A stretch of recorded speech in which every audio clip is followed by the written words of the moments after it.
Fear drove many of the big human rights developments over the past year. Fear of being killed or tortured or starved to death drove millions from their homes in Syria.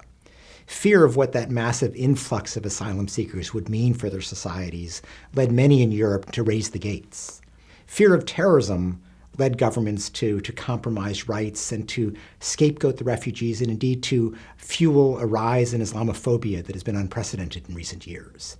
And a very different sort of fear, a fear around the world by autocrats of being held to account by their people, led to a very intense crackdown on civil society in an effort to prevent people from banding together and having their voices heard.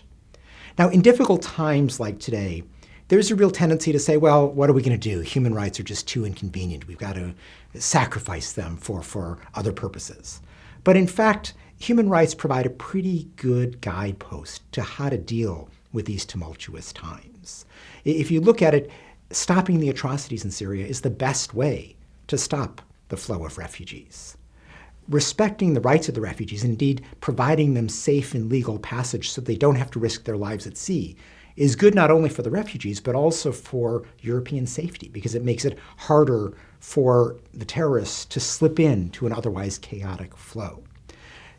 If you want to attack terrorism, the best way is to proceed lawfully, respecting the rights of people, so you encourage the communities who have the most information about a prospective terrorist attack to actually provide that information rather than seeing themselves as potential targets.